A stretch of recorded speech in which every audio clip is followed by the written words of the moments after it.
Welcome, Saints Nation, back to game number 3. This is the decider between St. Clair College and Murk Tempest here in the Upsurge minor league playoffs. And we already got picks and bans right underway. Udyr insta-ban. Fair enough, but this time the Anivia's gone from Frez. He's going to have to try something different.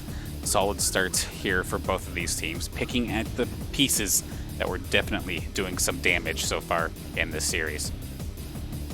Yeah, sticking to the same two bans. There are actually three now, as it's going to be the Kaisa, Anivia, and Nunu coming out, not letting Frez on that Anivia anymore, as they found it's not the best to go into anymore after that last one, because they really need that Udyr to lock down Anivia in the end. So kind of throwing it off to the side and just say get out of here, as St. Clair gets rid of that Udyr, Camille, and most likely Thresh, as it's always been there, but they may swap it out, but it's going to be the Thresh there as well.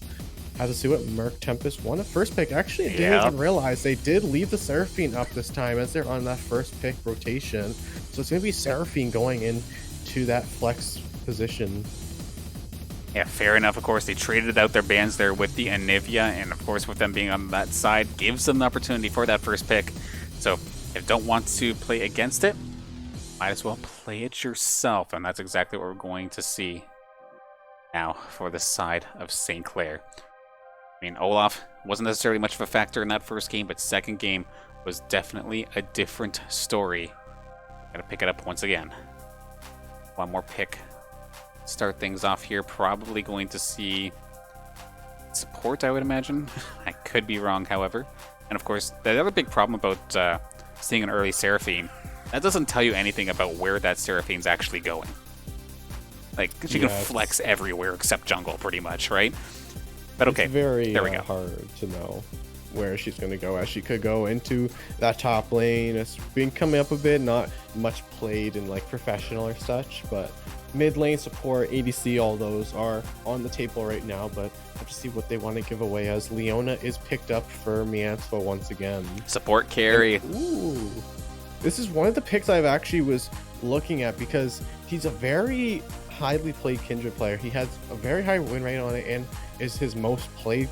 So yeah, you said a couple hundred games this season, right? Yeah, he has a few hundred games on Kindred, with a decently high win rate still. So does actually go through, and they're gonna opt to pick the Vayne up early here, as it's the first time, I believe, all series that they've picked a ADC in the first rotation.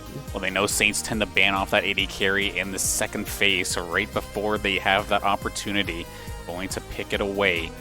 Not let Lassie have it, but it looks like the spinning axes seems very proficient on the champion. It's going to be a little bit interesting, considering the double AD carry comp with Kindred technically being an ADC as well. So Saints are going to get aggro. We got Misfortune.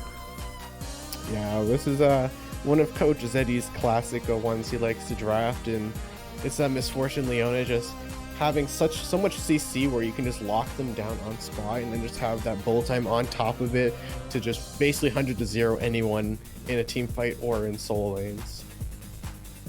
And then you mentioned too that top laner, of course, Shaden, if the combo calls for it, he will whip out the Kennen. And I'm actually quite happy to see Saints get rid of this, because last time they went up against the Kennen during the OPSE playoffs, they completely butchered how to play around it. Eventually the Kennen just got the sneak attack flank on them and just melted the Saints. And it was too bad, because that was definitely a close matchup. So I don't blame them for getting rid of that little Yordle.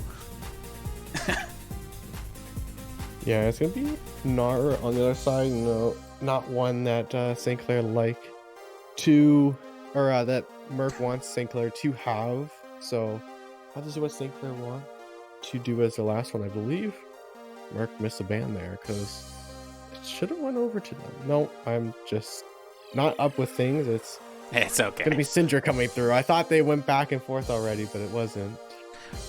Now, of course, Adalem, if he wasn't playing Victor, it was Syndra, and I think just for the composition in general, it definitely makes sense to get rid of the Syndra in this case. Imagine if Misfortune's firing off the bullet time and you just get a Scatter the Weak from Syndra from long range to stop your entire ultimate. It's an absolute game changer.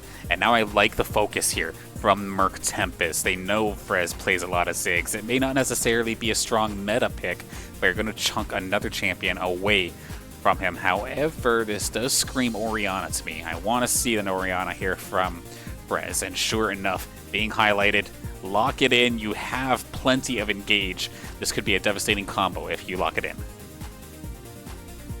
There it is. Yeah, it's very. It was very likely that Orianna was going to be picked up, as two kind of picks that you go along with it are banned off, but Alistair is going to be covered here as a potential, and have to see.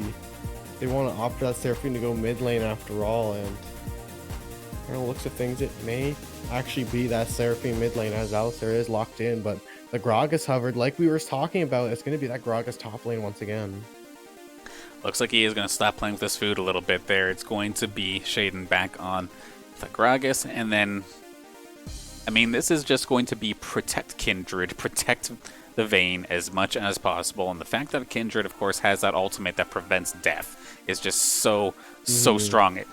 To clarify, to prevents death if you're within a certain area. I should have clarified. So it's not completely like globally broken. Yeah. You have to be standing on a certain patch of ground in order for it to take effect. And then we have a Cooper Classic here to round up this Saints composition here with the Shen. I think from outsider's perspective here, I think Saints won just off of draft alone. But I could be absolutely wrong if Seraphine lets Kindred and Vayne just go absolutely nuts with huge charms with the big bodyguards of Alistar and Gragas. That could be a game changer. I feel like if Murk switched that Ziggs ban with an Orianna, it'd be all the difference. Yeah, usually they go for Narshen as the last two bans, so seeing Ziggs taken off, as they were thinking he may go for it. It's one of the play champions he goes as kind of to go along with things just for a stable mid, but opting to ban it out, giving that Shen over to say Clair, and they did pick themselves up the Gragas, which is kind of what we've been asking them for after that last game, as he had a pretty good game for going that Everfrost top lane and finding those catches. But overall, I think St. Clair does win that draft, like you were talking about, and if they don't get that Kindred, she's going to be able to save basically her entire team from the doom that Misfortune Leona can bring in a team fight, and then turn it back around onto them with a huge Seraphine ulti. Yeah, because there's no more helpless feeling than getting caught up in the charm. You might as well just lift your hands off the keyboard and mouse, because you're just going to take a nice slow walk like the song of a siren right to your death. And sure enough, yeah, it is for sure locked in. No crazy mid lane Alistar or something like that. It is going to be Adlin picking up that Seraphine. And then real quick, of course, want to give the shout out to the OPSC Esports Twitch channel for the raid here on the channel. Thank you for bringing your community over. I hope you had yourselves a fantastic broadcast. Yeah, there's just too much combo potential, I feel like, right now with St. Clair, to the point where they're going to absolutely destroy any team fights. That being said, I guess picks are still so good for the side of Murk. It's been a play style that they've been playing game in and game out. Even if they wanted to troll us a little bit with the Scion, it still had the same idea. And to be fair, that last game was still close. Objectively, everything fell apart. But even then, those team fights were still winnable for the side of Murk Tempest. And this is a solid squad. I'm excited to get into Game 3 as soon as possible and see the finale of this. Yeah, it was, even though they didn't have the outcome of the game they wanted, they lost set Soul at about, what was it, 22 minutes, Baron at 26, and then Elder about 5 minutes later. You know, it just slowly kept progressively getting worse, but they never really out of the game. They just could never find that last tick they needed for Spinning Axis to be able to pop off. So have to try and play around him now that he's on this playmaker like Vayne, and play around these Seraphine ultis that Adam's going to be hitting. It is going to get crazy. Of course, if this is ended up being a single elimination playoff format, then that means both these teams in the hot seat now. The Murk Tempest squad had their one game of extra cushion, but that is all gone. It's all on the line right here, right now. Everybody's playing their best. It seems like everybody has a champion that they are rather comfortable with. We're going to see the best of both of these teams going into this one as we throw it back to us for just another couple of moments as we get ready to load on in. Just a fantastic match right around the corner for us. I am nervous for the players, getting ready to start shaking, even though, of course, I'm not a player myself. Of course, always looking for the hometown squad to find the victory, but at the same time, what I like seeing more is a fantastic matchup in general, and this is looking like it's going to shape up to be one of those fantastic matches. Still looking for a new favorite esports moment for my entire lifetime, considering my old favorite moment has now been avoided from history. That's a whole nother topic, but we're going to completely avoid that for now. But in regards to the compositions, anything about the matchup, is there anything that you've noticed that you want to bring up in regards to something out there, kind of interesting, or something we can expect moving forward here? I think the team fights are going to be the big thing we have to look for in these comps. You have the Misfortune Leona, but if you have a good cast that comes out, just disrupt anything that's happening in that backline, could just completely change the team fight. I feel like they're gonna have that Gragas try his best to throw the cast out just to cancel that Misfortune ulti that may come down and force a Kindred ult out early, or just one shot anyone even before it can come out. So these team fights are going to be the situations that decide how the game outcome will be. Absolutely. Now, one of these things that actually that the chat kind of brought up here for me is doesn't Olaf just run into the Kindred ult and use it himself? That's very true. Now that I really think about it, of course, that Kindred ultimate, it's not just for the Kindred's team. It works both ways, right? So, in theory, if Saints are all diving in, even if they blow up the Saints constantly, if the Kindred ult is popped, then they're going to take advantage of it as well. So, Mm-hmm. a little bit of counterplay to think about here. And then taking a look at some of the other comments being made right here, right now, this game is going to definitely be dependent on Orianna Shockwaves. That's definitely going to be a huge factor. I definitely agree with that as well. There's so many little things here, and I do also have thrown up the prediction inside the Saints Gaming CA Twitch chat. Who do you think is going to win this series? I know this is a Saints team or Saints team stream, but at the same time, I know there's always those couple people who like to throw a couple chips into the opposing side's pot just to try and profit if the odds go in their favor. But with a game this close, it's too hard to tell. I know personally, my bet is St. Clair due to the draft. That being said, though, it could be completely different. Are you on the same mindset as me, thinking Saints have this, or do you think that Murk's going to turn this one around? I honestly, it could be. I can't say one side will win or another. It's a very 50-50 in my opinion. I can see how both sides are able to come out on top, if anything. Just looking from the loading screen now, there is a grasp on the Gragas, so it won't be that AP Gragas once again. It will be a tankier version of Gragas as well. The phase rush coming through on the Alistair, so it's going to be the squishy Alistair once again, but less one shot capability like the Ashe was just poking out. But have to see which side will come ahead in these team fights. Okay, you gave me the boring esports player answer. How about your actual answer? You gave me the answer that every single esports player ever doing an interview does, and it's boring as hell. Give me the actual answer. Even if it's against me, I don't care. I'll say it's gonna be I'm gonna say it's gonna be a 20 kill game, St. Clair to 19. I want to say St. Clair takes it 2019. Also, thinking a relatively even bloodbath, even so. That even like team fights themselves may not be that decisive. It could go in the other favor, but I feel like it's gonna be a very, very close game. I don't think either side is gonna take any risky plays at this point. Gotcha, gotcha. Now, it looks like somebody had to quickly hit the lube before we get started here, but now finally we are underway. This is it, the decider between St. Clair and Murk Tempest. Let's get into the game. Now, 30 seconds until minions spawn. Little bit of action kind of get us started here, but otherwise, A-okay. Just throwing a couple Oriana drones, balls, whatever you want to call it, throwing them around a little bit of damage, a little bit of scouting, but that's about it. And now, actually, quickly reminds me, because Kindred has himself a little bit of a passive or something, like a bounty system. Do you know, like, how to explain that a little bit better for those at home, also unwilling, or not unwilling, but unknowing commentators?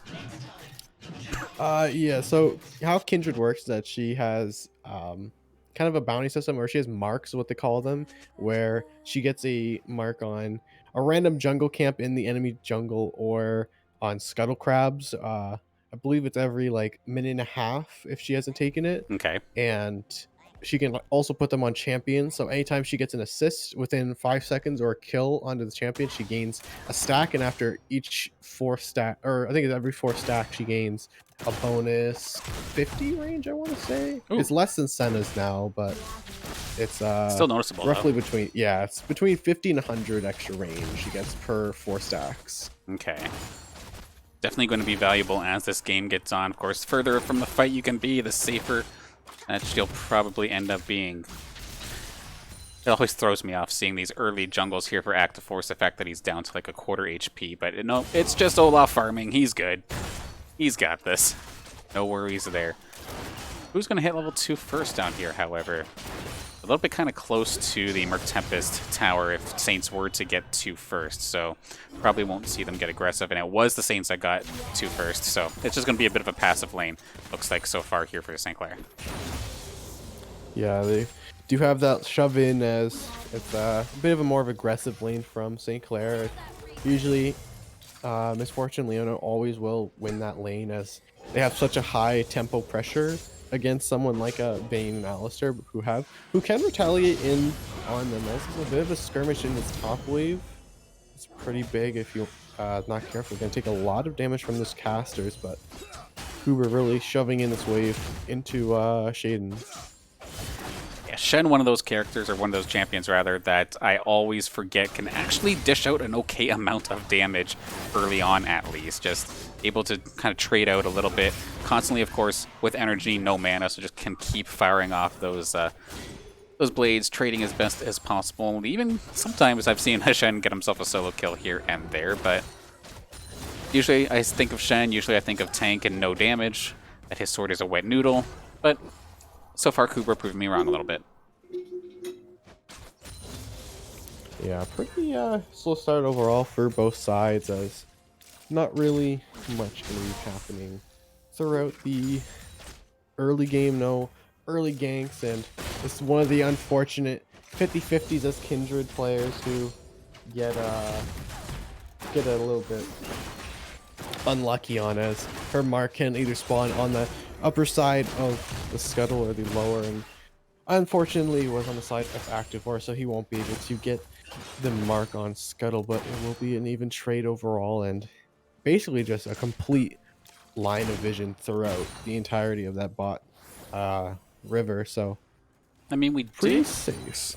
We did see him going for this camp here. I don't know if that's just for an invade, or is that one of his Oh, marks? Smite it away. That feels bad, He didn't man. have smite, so unlucky, and now he's gonna be run down by Active Force, as there's not gonna be anyone Oh, gonna you're be dead. responding in time, as he's just gonna get solo killed by Active Force. Just such an unlucky timing from for Towel Dog. Absolute worst case scenario. Of course, the mark in a bad position. You go for it anyway, but you don't have smite. F's in chat for poor Taladog that time by. Just unfortunately, not a good start for him, to say the least. Trying to play that play this Kindred to the maximum, min-maxing as best as possible, get all of those camps, but put him in danger that time, causing first blood. And you give Active Force first blood. Oh dear, this could be solid here for the Saints. Saints mid-game to late game as well, considering he's going to be everywhere.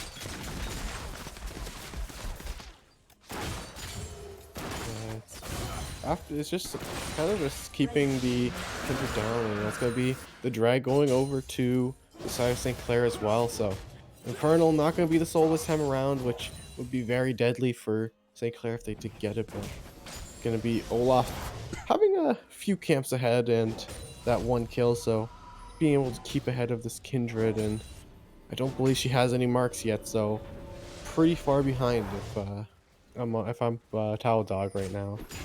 I'm trying to look and see if there's any targets anywhere, but I don't see anything specifically, so a Kindred can just kind of be stuck farming for at least a little bit, and of course, if you're just farming and kind of going even, I feel like I'd probably rather have a tankier melee carry than this, excuse me, squishy one here, squishy Kindred, but the later it goes on, this game will still definitely be valuable, especially if just that ultimate is too good as long as you can keep your team in it.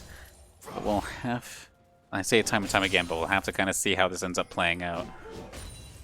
Yeah, this early game may be a bit of a rough one for Taladog after that little incident, but it's gonna have to be put on pause here as there's a little communication error on the side of Support Murk. Discord broke. Okay, yeah, I guess you kind of want to have him in the game. Fair pause, fair pause. It's going to be a quick one, however, so just a quick fix. So game going to keep on keeping on in this moment. Of course, especially when playing as a support, you're paired up with your AD carry. Communication is everything, especially in that lane. So a fair pause nonetheless here for the side of Murk Tempest. Saints going through the jungle, actually, looking to cause a little bit of trouble. Of course, it's going to just be Hackleforce finding himself another crab, continuing to farm up. And right now, at least for the bot lane side of things, basically dead even. When it hits level 6, things are going to get nasty, I'm sure, but we're not quite there just yet. And of course, you have the consistent damage of spinning axes and the Vayne compared to the burst combo of Miensfo and Lazi. And actually, with Miensfo constantly doing roaming, it did let Lazi hit level 6 first, so that bullet time is available already. And then, in theory, Miensfo doesn't even need his ultimate, just needs to lock him down with the standard stun, and the combo could happen. We'll have to see as we move forward here. Yeah, and since he was roaming around, he did get that full XP, but on the other side, Blazing Cake is so close to his ulti as well, so he will be a bit tankier than Miensfo and might be able to do a bit more as Cooper's just keeps shoving in this top lane, barely missing that taunt, just gonna get a little belly bump back into his territory and trades it back at him for a fair trade. A little shot for shot. Cooper going to be a little bit more sore in the bicep after that one, however, though. A little bit more damage coming out of Shaden this time by. Frez seeming very comfortable, however, now in this mid lane. He's constantly poking for days. Of course, Adlam can just keep himself shielded up, topped off with heals as well. But it does take up a lot of mana, does take a lot of time to actually get there, so Frez is going to be able to abuse the lane at least a tiny bit. That being said, though, Adlam doing a good job of keeping even in regards to CS anyway versus Frez. Yeah, and another one of those, I'm just kind of looking at the build, and I see what I call the Hoonie build in the top lane, as he has that tier on Gragas, and Hoonie likes to build tiers just on everyone in the top lane, so keeping a bit of a mana sustain against Cooper there, but overall everyone in the entire game just basically dead even in CS. But does he build tier on Gnar and Shen? That'd be funny, but probably shouldn't. I don't think he has. I think he's built it on one person who shouldn't have. I think it was actually Gnar. I think he did actually build it on Gnar. Huh. I mean, it's Hoonie. Definitely True. an oddball, and I mean, when you're that strong in NA, I mean, you can basically pull off anything in NA compared to League of Legends or competitive League of Legends. But we do see Active Force making the trip up to the top lane, and he is going to just straight up go for it, R and go. But the Shen ult coming out from Kubra is going to keep him alive as long as he can get out. The Seraphine is in hot pursuit. Adlam looking to pick him up, as well as Towel Dog. It's going to put Kubra in a bit of an odd spot. Where is Frez? He can turn this around in theory. The charm beautifully dodged there from the side of St. Clair. Get that Herald down. You're going to go down anyway, so you might as well get something out of this. So going to get some plates at least for the side of St. Clair, but given the situation, I guess not terrible for the side of St. Clair that time by. Yeah, I mean, you got the plates down for your mid lane there. I don't know if Frez was in range for the plates, but he did give that mark over to the Kindred, barely surviving the tower. That Shen Shield keeping him alive. He had about like 5 HP before he went down eventually to the tower, giving that kill over to the Kindred, but very low trade as Frez gets a little pushier as Shaden is down here for the drag. Shen does not have TP or the ulti, so it's going to be a 5-on-4 for the rest of this fight as he's in the pit, gets CC'd up, and he's just going to go down instantly. Doesn't even get the ulti off, and that's the combo I was talking about. An ulti so good he killed the dragon twice, apparently, according to the kill feed, but nicely done there for St. Clair, and a good job locking down Talodog. That solar flare from Yensfo directly on target. No smite tonight. And now could see the engage continue. Spinning axes is not going to be long for this world. Axe to the face. Good night.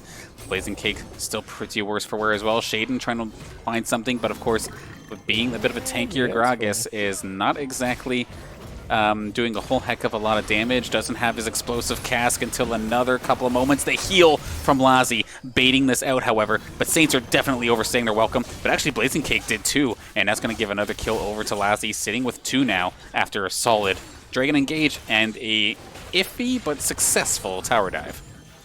Yeah, and it's not looking like they want to try anything else after that. It's kind of just reset as the top wave is being pushed in. They don't have TP up for Shaden, so he's just going to run all the way back top, but it's a long walk in.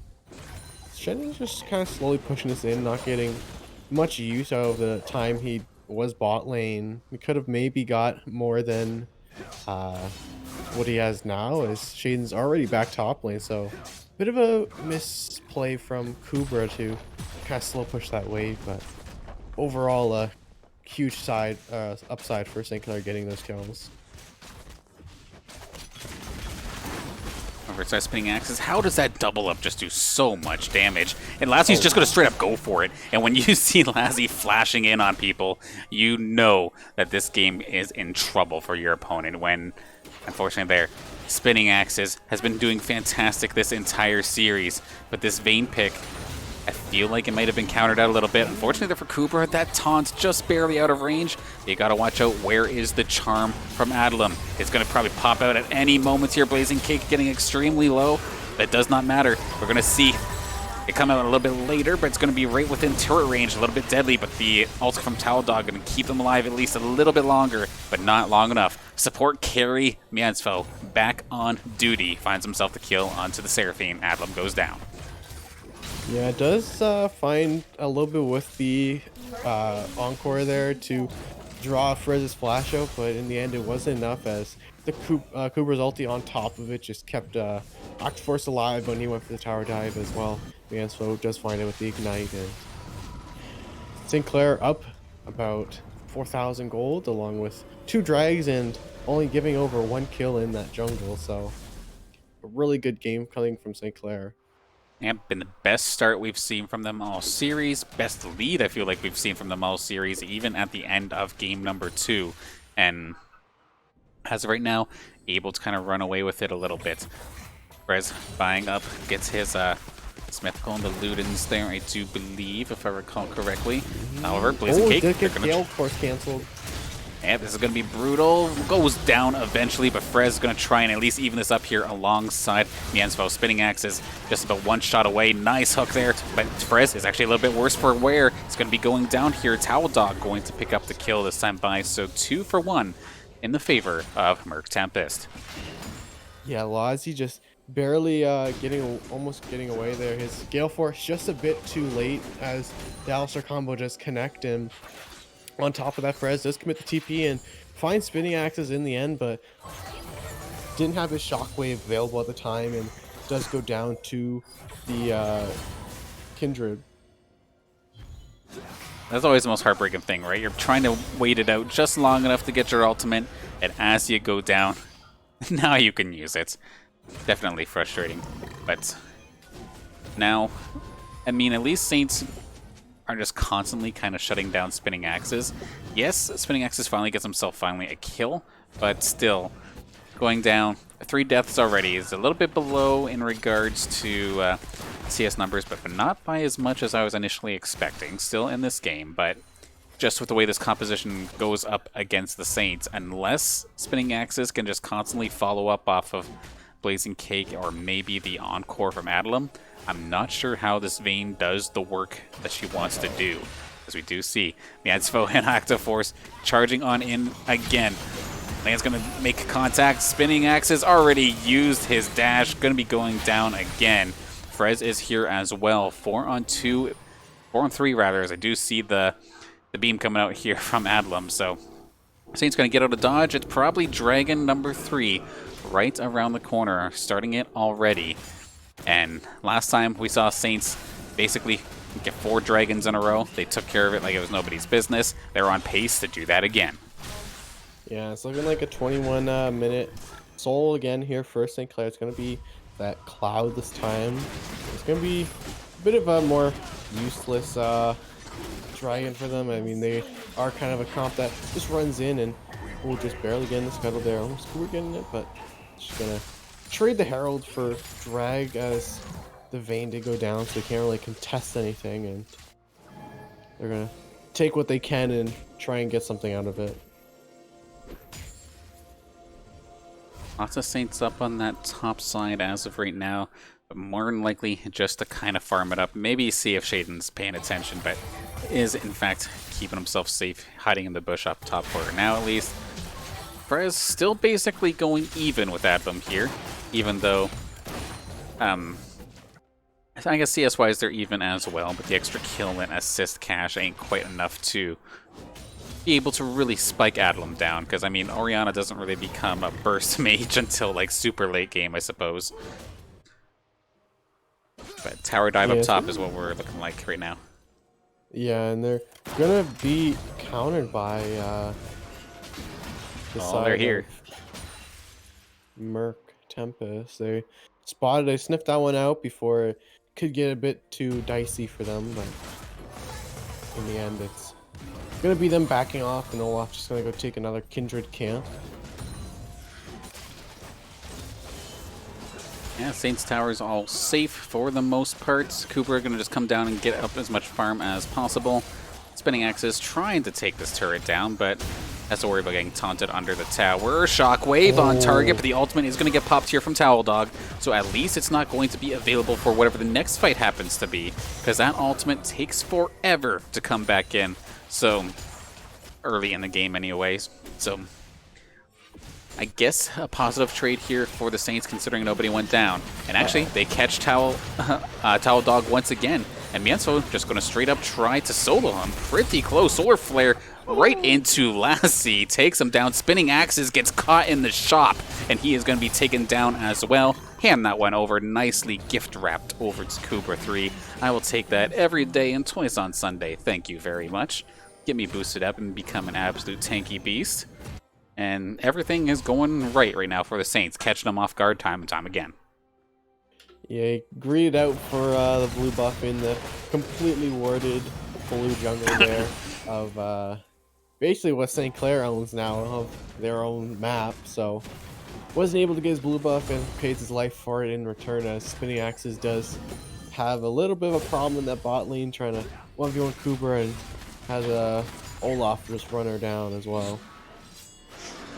Yeah, definitely a feels bad man moment when you're in the midst of that 1v1 and then somebody else just joins in. It's like, dude, let me have my duel. I'm meant for this. And then, nope, axe. You are absolutely toast. Now, in regards to objectives, 25 seconds until Baron Asher makes his first appearance in this game. And then about 2 minutes or so, minute 45 to be specific, until we do see possibly a Dragon Soul if the Saints can pick it up. So, 2 heavily sought after objectives just about to come up here, and I still, that's a feels bad man, resetting the red buff on yourself, but it's okay, plenty of damage. Well, anyway, losing my track of thought, but Baron and Dragon right around the corner. It's about to get dicey.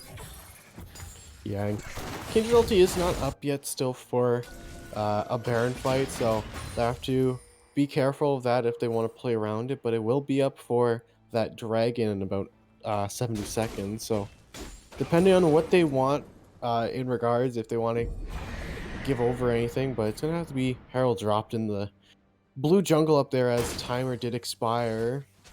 Bit of a unlucky one for them, but St. Clair does have the ability to just give over that dragon and go straight for Baron, as they don't have much to lose if they give away a dragon to Tempest.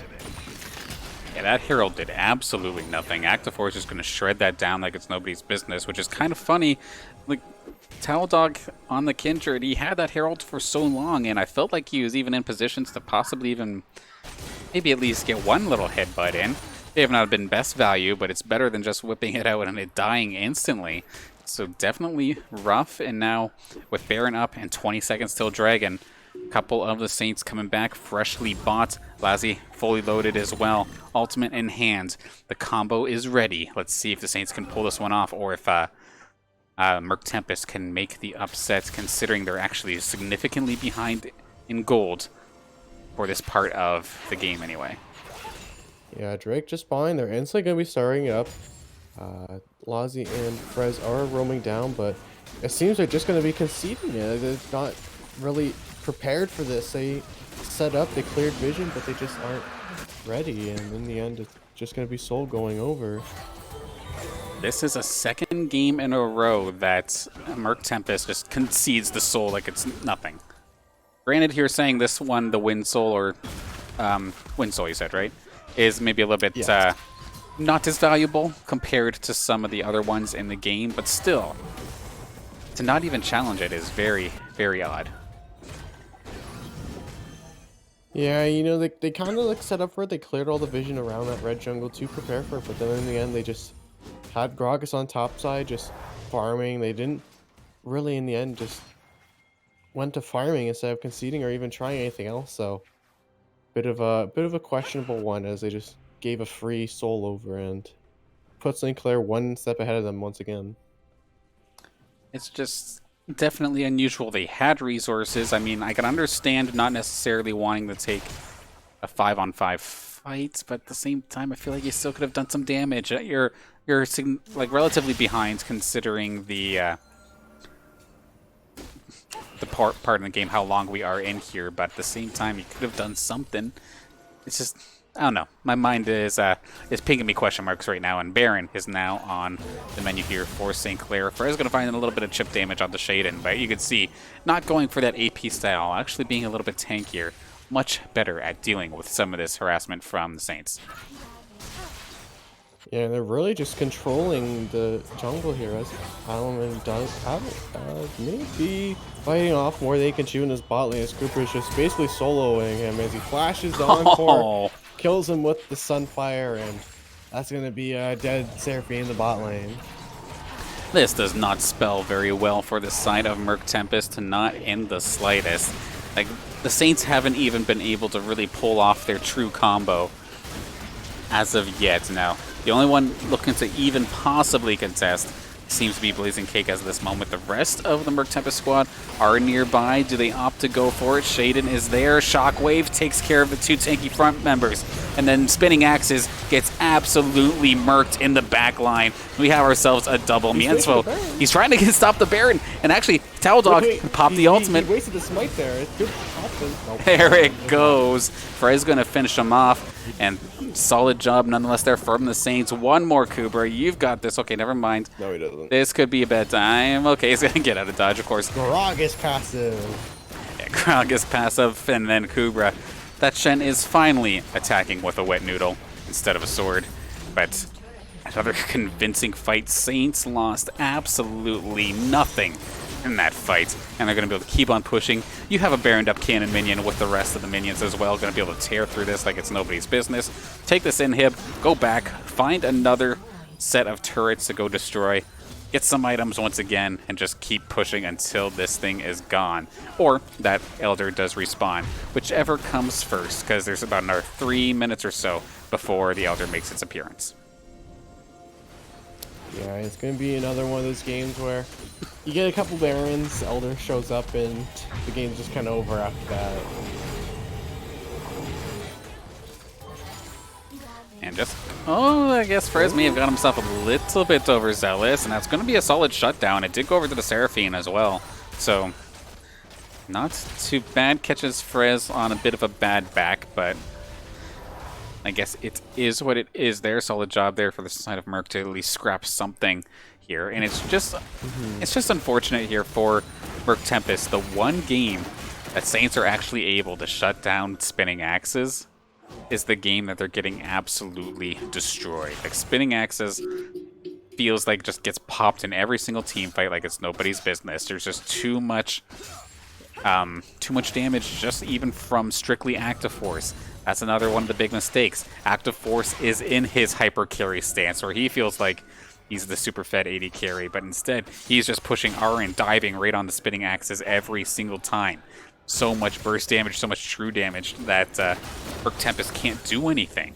And it's definitely a feels bad kind of moment, but they have to find a way to get their carries back into this game, because right now they put a lot of faith in the Kindred and a lot of faith into Spinning Axis' Vayne, and neither of them are really shining right now. Well, the Spinning Axis is getting a bit aggressive on the Kuber, does get taunted back, will be pushed away, and it's going to be Spinning Axis finding the kill onto Kubra, and it's going to be some gold going into his pocket, about 450 to be exact. But on the bot side here, you have the rest of St. Clair just pushing in the bot tower as the inhib is on their menu, but have to be careful. That course is getting a bit over aggressive here as this. Ooh, nobody got hit. Barely missing Frez as the body slam does come through. He does have his Ragnarok still as it comes through in the end, just to dodge the cask as Blazing takes a lot of damage on the side. Lazi having to Gale Force out of there to live.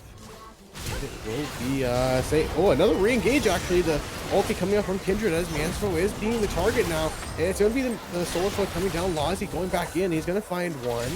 Will he find the second as he does get rooted up? It's going to be the disengage from the side of Tempest. And it's going to be St. Clair just having to go back, and Elder's on the menu now as it was a poorly timed fight. As it may have been a last-ditch effort to get something before the Elder spawned.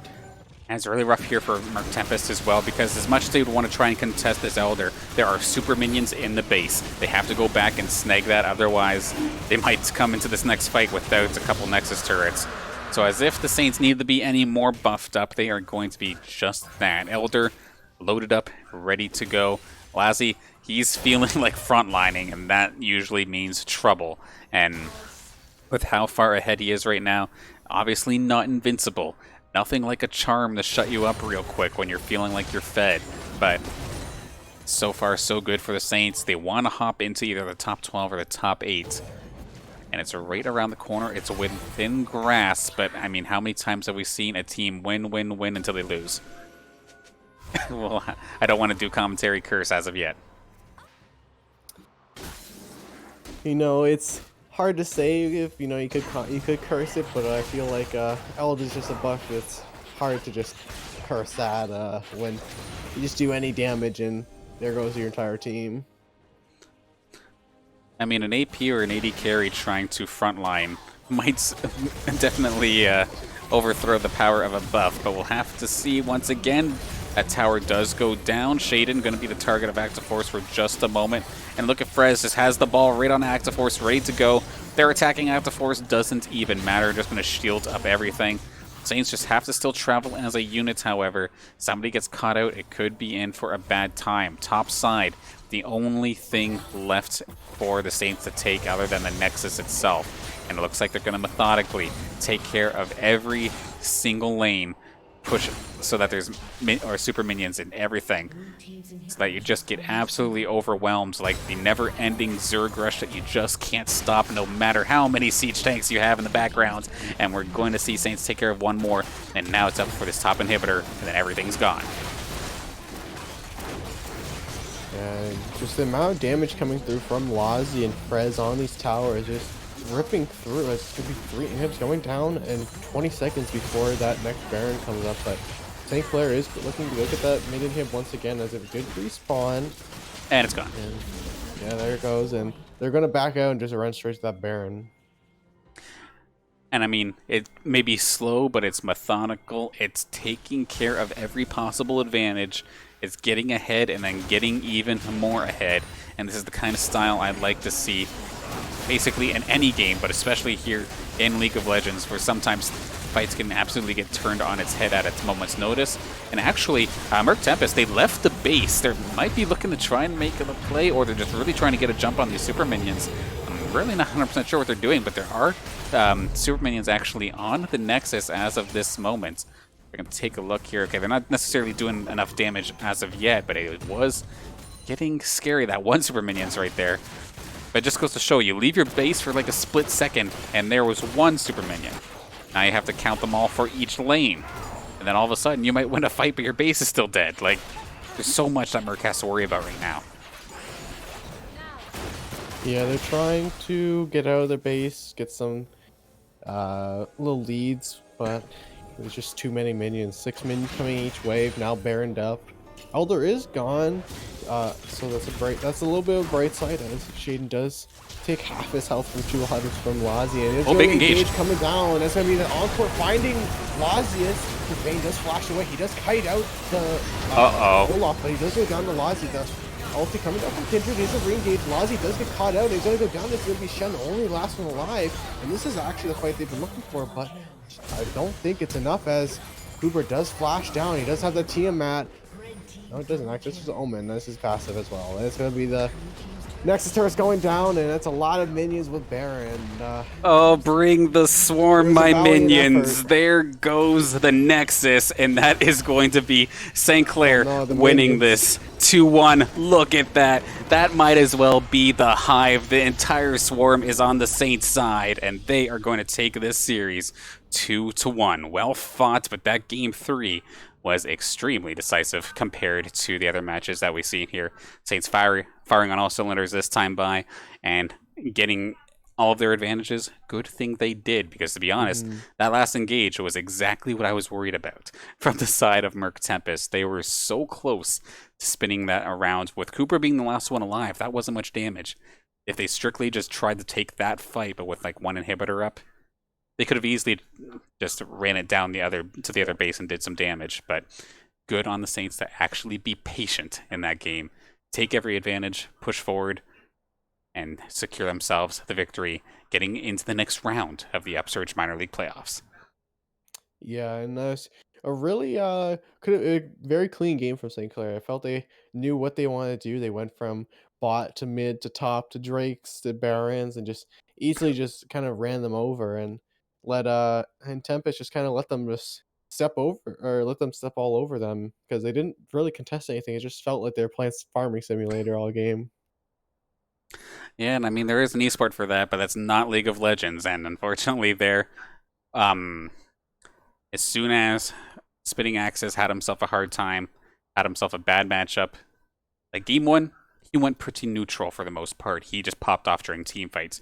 Game 2, okay, he was ahead the entire game, but for the most part, but unfortunately just couldn't, or no, reverse that. Game 1, he was ahead basically the entire game. Game 2, he went neutral and could have still did something. But Game 3 was behind basically from the start. And again, very similar problem. Instead of an Udyr, it was an Olaf, constantly in the Vayne's face. Nowhere to go. You can tumble around all you want, but you only get one like every 5 seconds. And Olaf does not care. Just go, take him down alongside the rest of the Saints. And Spinning Axis was just not able to make that impact. Adlam as well. You took him off of carry potential to put him on support duty, basically. Because, I mean, yes, that Seraphine is a fantastic champion right here, right now. Just makes so much impact in so many games just with the ultimate by itself, basically being like Sona on steroids. But by doing that, you don't have that damage that they were looking for the past 2 games. They tried way too different of a composition strictly to try and appease the Seraphine pick. And it didn't work. Yeah, it's...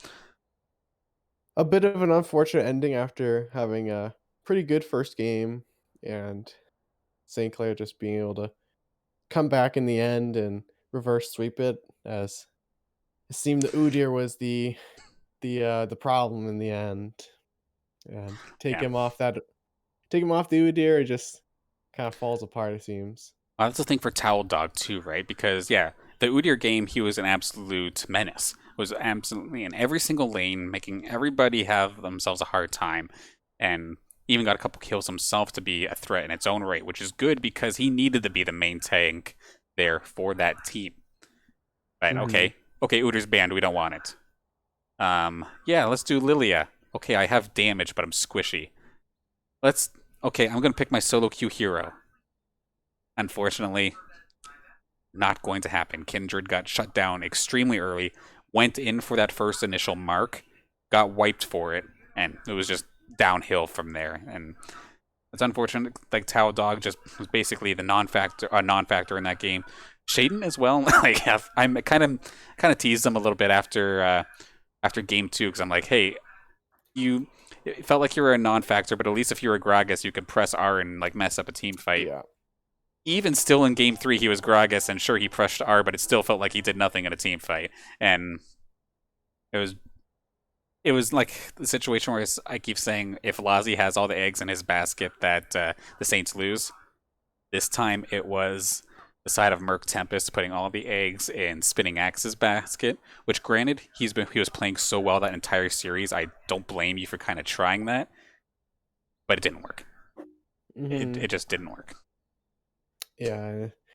In the end, he tried his best, but they kind of just focused the entire game on the bot lane. I think they dived him like 4 times in a tower there, so it's just kind of a life of being an ADC player, and in the end, it's not your game. That's the thing too, right? You're Vayne. You have your condemn, but otherwise, that's basically it. It's like even if you got the chance to play Ash again, granted, I know game two they banned it out, but if you got the opportunity to play Ash, you can slow them under the turret. You can stun them yourself. You can be the engager for your team. Now, okay, maybe you picked a Jinx in game number two. A little bit harder sell here, but that being said, you do have at least the traps that you can whip out. If somebody dives onto you, you can stop them under the turret and maybe try and deter them a little bit. Vayne, Mhm. you just angle yourself properly so that you're not up against the wall and you're fine. Like, there's no defense. It's strictly relying on you to dodge things. But how do you dodge R right click? You don't. You just get run down eventually. So we kind of called it from the start, though, that the draft just seems that much better in game number 3 for St. Clair. And um, props to the Saints side of things. Props to the coach as well for, of course, Shadi for giving them that composition, and also props to the team for actually taking the composition. Because I know there's a few times it's like, oh, this comp's no fun. I want to try something different. It's like, no, this is playoffs. Play this, please. And they listened, and it worked. I'm happy to see it. Yeah, and overall, it was a series to kind of be proud of after having kind of a rough first game, having to coming to getting basically two 20-minute souls followed by a baron into an elder and then ending basically perfectly. So I think it's a very strong showing from St. Clair of what they can do, and one of the second team that taken one game off St. Clair now, so I can see why they made it through that first stage. Yeah, absolutely. Like again, big props to Murk Tempest for making it this far and whatnot. And if this does end up being a double elimination bracket, then good luck on your losers bracket run. But I do believe it is single. So if so, hey, top 16 and the entire league is nothing to be ashamed at. Props on your run. That being said, of course, I just want to give again one more props towards the Saints side of things because we've seen in the past, we've seen in other leagues, we've seen in CLAW, we've seen in OPSC, they lose a game, it messes with their head, and they absolutely throw the rest of the series. We've seen it time and time again where they might win game one, but then they might lose game two so badly that game three might as well not even happen because they lose. I was really worried that with the loss of game one, that this was going to end up happening. Everybody would have got upset. We would have seen one of those Summoner's Rift Tours, where there's a battle that starts at the top and goes all the way down to the bottom because everybody just does full sends into the other team for next to no reason at all. We did not see that kind of St. Clair today, and that makes me very proud. Yeah, it's one of the things I'm not going to forget for a long time. It was definitely entertaining in its own right. But with that, is there any other final thoughts here for this matchup before we do get ready to close out for tonight? I think that's. I think we've touched all topics. I think whoever the next opponent is, St. Clair will be ready for it, and they've kind of shown a little bit of what they can dish out. Absolutely. Now, of course, a couple thank yous to go around here. First, I want to start off with something a little different. Of course, big thank you again to the OPSC for rating us a little bit earlier today, sending your community over to us. Hopefully, everything on your guys' end went fantastic as well, but thank you for promoting us as well.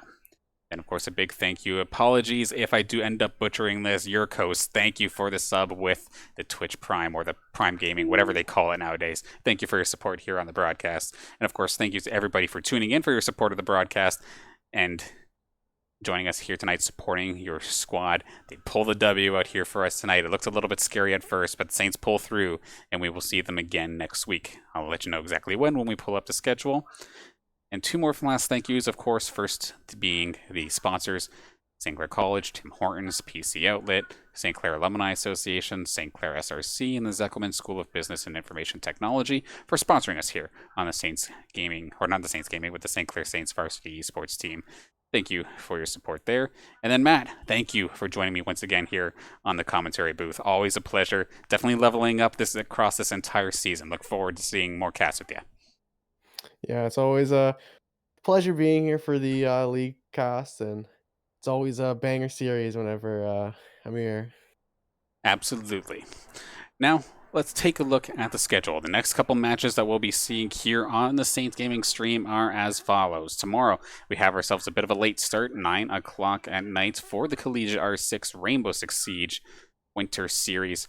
Looking forward to seeing that matchup, of course. Then on Saturday at 7 o'clock, as long as the COD community lets me, because they can just turn down my streaming attempts at a moment's notice because rules, not salty in the slightest. We have Call of Duty Cold War for the Activision Blizzard Collegiate Cold War League.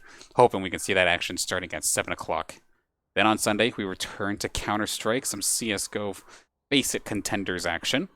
And then as long as it doesn't get rescheduled, the next Upsurge Minor League League of Legends playoff match is Monday at 8 p.m.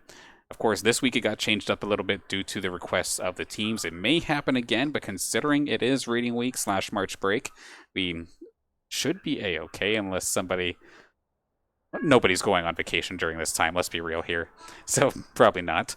Then on Tuesday, 5 o'clock, there's going to be a doubleheader, starting off with Rocket League, but then later on in that evening, we will have another match as well. To be determined still, but still, as you can kind of tell, lots, excuse me, losing it a little bit here. Lots of action here on the St. Clair Saints stream, so make sure to follow us here on Twitch and on Twitter to make sure that you get all the results and get all the news moving forward into the playoff season. I know some of these leagues just started, but there's going to be a lot to keep track of. You're going to want to have more than just the stream broadcast to keep you up to date. I know even I have a hard time sometimes. Now, with that, we shall close out for the night. So again, thank you everybody for tuning in. I will see you tomorrow for some Rainbow Six Siege action.